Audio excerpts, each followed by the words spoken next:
औज़ुबिल्लाहि मिनश्शैतानिर्रजीम बिस्मिल्लाहिर्रहमानिर्रहीम। अस्सलाम वालेकुम नाज़रीन, अशरफ आसमी एडवोकेट आपकी खिदमत में हाज़िर। नाज़रीन इकराम, लाखों करोड़ों दरूद नबी पाक सल्लल्लाहु अलैहि वसल्लम की ज़ात पर जिन्होंने हमें खालिस तौहीद से आशनाई दी।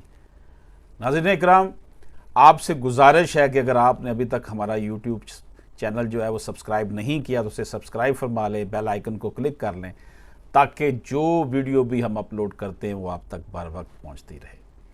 नाज़रीन करम, सुप्रीम कोर्ट ऑफ पाकिस्तान की एक जजमेंट में हम ज़मानत बाद अज़ गिरफ़्तारी की बात करेंगे और ये हार्डन क्रिमिनल की जो है वो ज़मानत की बात होगी। बड़ा इम्पॉर्टेंट टॉपिक है ये, कानून के तलबा के लिए, जजेस के लिए, लायर्स के लिए, जर्नलिस्ट के लिए, कि जो हार्डन क्रिमिनल है उसकी बेल के हवाले से क्या मेजर अडॉप्ट की जाएंगे।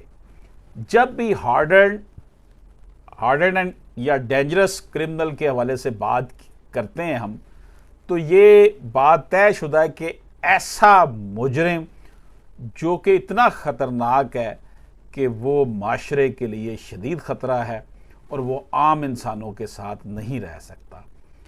ऐसे मुजरमों के हवाले से कानून को सख्त फैसले करने पड़ते हैं, क्योंकि इस तरह के मुजरम माशरे की समाजी, इमरानी, अखलाकी, माशी और मजहबी इक़दार के लिए हर वक्त शदीद ख़तरे का बायस बने रहते हैं।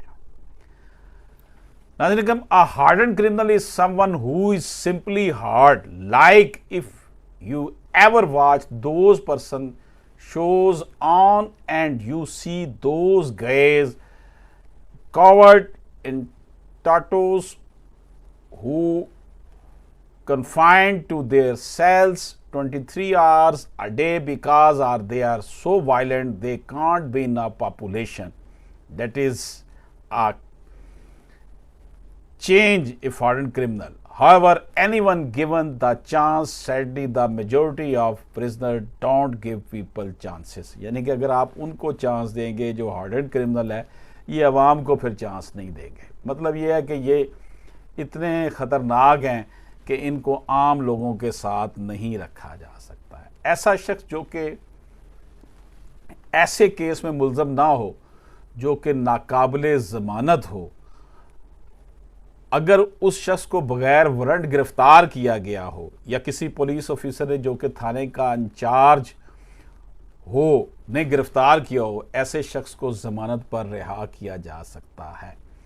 ऐसा मुल्ज़म जिस पर कत्ल का इल्ज़ाम हो और उस जुर्म की सज़ा मौत हो और उसको गिरफ़्तार हुए 1 साल से ज़ायद का अरसा गुजर चुका हो और उसका ट्रायल अभी तक मुकम्मल ना हुआ हो, ऐसे शख्स जिसको सज़ाए मौत की सज़ा हुई हो और वो मुल्ज़म मुसलसल 2 साल से ज़ायद अरसे तक जेल में हो और अभी तक उसके केस का ट्रायल मुकम्मल ना हुआ हो, तो उसको भी ज़मानत पर रिहा कर दिया जा सकता है।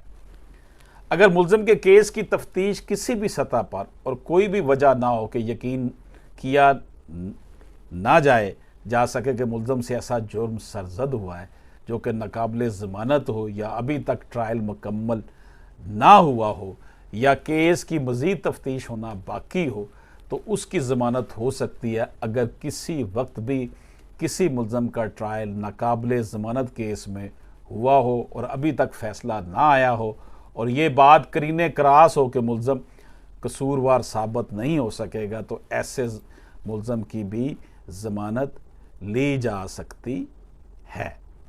ये बात जनाब हम कर रहे हैं कि ट्रायल लेट हो गया है, अभी कंक्लूड नहीं हो रहा, बंदा अंदर पड़ा सड़ रहा है, तो उसकी आप ज़मानत ले सकते हैं।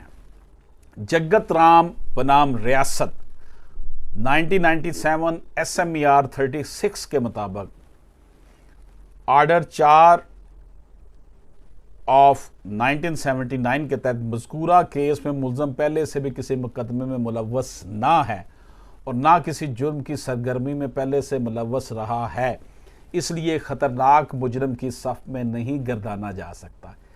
इस हवाले से सिर्फ फैक्ट ये है कि मुल्ज़म से हेरोइन बरामद हुई है जो कि मुबैना तौर पर वो गधा गाड़ी पर ले जा रहा था। इस बिना पर मुल्ज़म को सख्त गिर या ख़तरनाक मुल्ज़म नहीं गर्दाना जा सकता। जो मुबैना जुर्म हुआ है उसकी सज़ा उम्र कैद है। अभी ट्रायल मुकम्मल नहीं हुआ और ना ही मुस्तकबिल करीब में ट्रायल के मुकम्मल होने की उम्मीद है। मुल्ज़म को कैद में 1 साल से ज़ायद का अरसा गुज़र चुका है। अपील की इजाज़त की पिटीशन को अपील में बदल दिया जाता है, जिसकी इजाज़त दी जा चुकी है और मुल्ज़म की ज़मानत भी ली जाती है। मज़कूरा मुकदमा की समाअत 8 अगस्त 1995 को सलीम अख्तर साहब जस्टिस और सईदुज़्ज़मान सदीकी साहब जस्टिस इस केस में थे। सईदुज़्ज़मान सदीकी साहब ने इस केस का फैसला लिखते हुए लिखा कि पिटिशनर ने सिंध हाई कोर्ट के 2/5/1995 के फैसले के ख़िलाफ़ अपील करने की इजाज़त मांगी है, जिस फैसले मुल्ज़म की ज़मानत 3 proviso section 497 sub section 1 CRPC के तहत नहीं दी गई। मुल्ज़म ख़तरनाक मुजरमों की सफ़ में शामिल है। हमने इस केस में एडवोकेट जनरल सिंध को 1/8/1995 को नोटिस जारी की और पिटिशनर और सरकार के वकील साहबान का मौक़िफ़ सुनने के बाद इस पिटिशन को अपील में बदल दिया है और इसको डिस्पोज ऑफ कर दिया। पिटिशनर 9/9/1993 को हदूद आर्डर के आर्टिकल के मुताबिक तहत मुबैना तौर पर 25 किलोग्राम हेरोइन को गधा गाड़ी पर ले जाने के जुर्म में गिरफ्तार हुआ।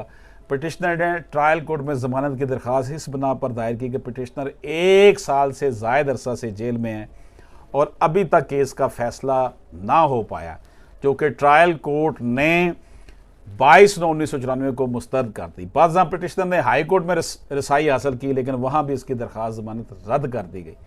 हाई कोर्ट के फाजल जज साहब ने 3rd proviso sub section 1 of section 497 CRPC के तहत इस बना पर दरख्वास्त ज़मानत रद्द की कि मुल्ज़म ने दिन के वक़्त हेरोइन को ले जाकर ख़ुद को ख़तरनाक और सख्त गीर क्रिमिनल साबित किया है, इसलिए उसकी ज़मानत नहीं ली गई।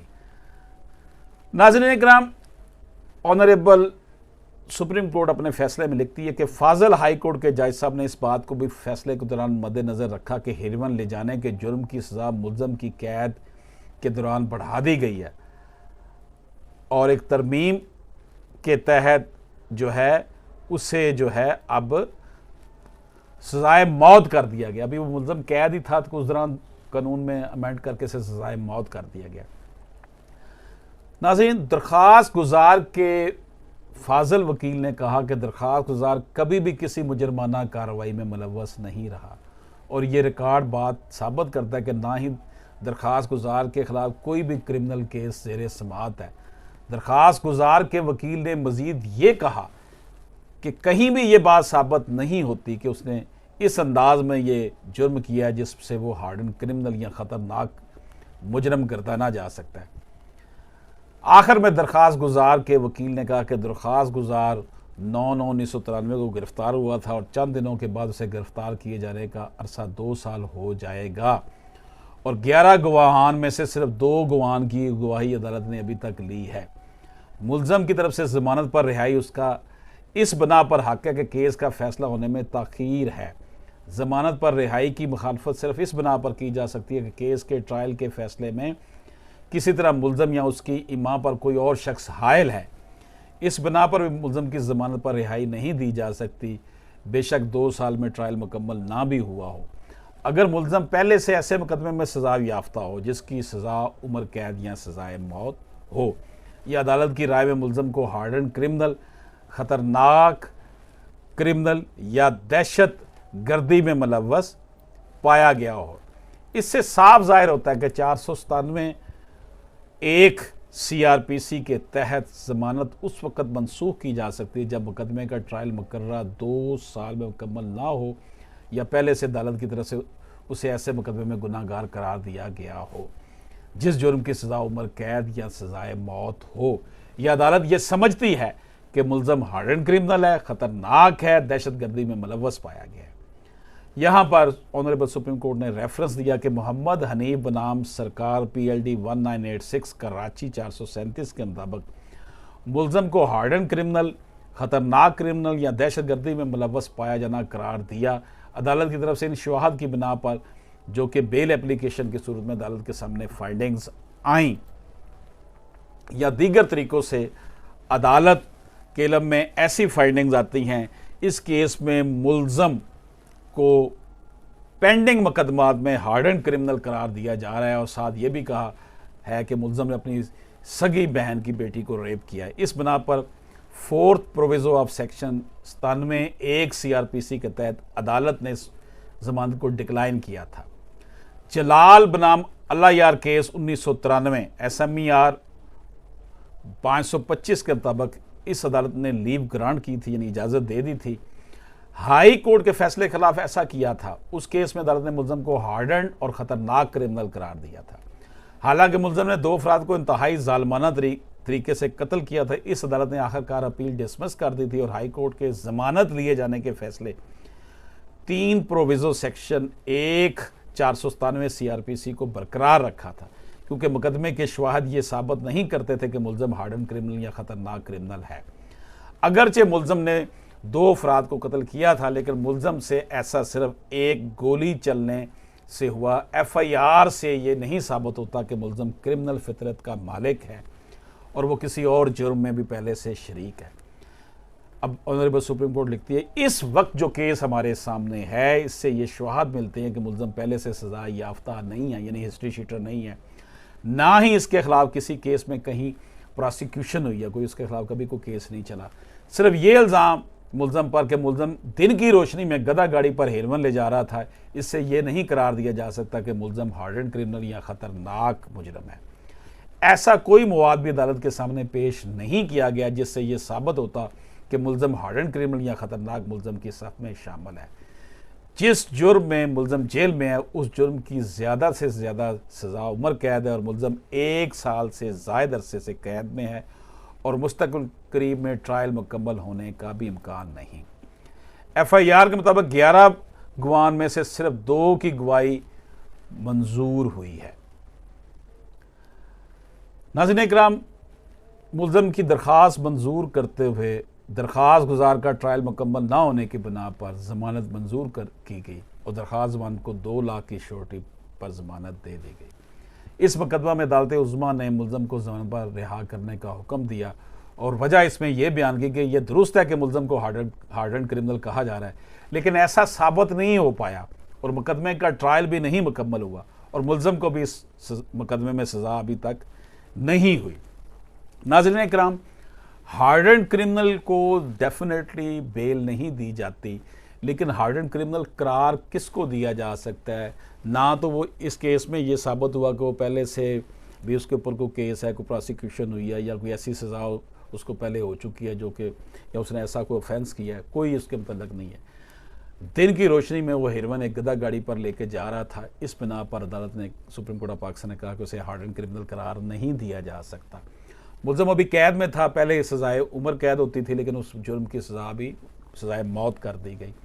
बहरहाल हार्डन क्रिमिनल की हवाले से ये एक लैंडमार्क फ़ैसला था जो मैंने आपकी खिदमत में पेश किया। नाज़रीन इकराम, अशरफ आसमी एडवोकेट को इजाज़त दीजिए। अल्लाह हाफ़िज़।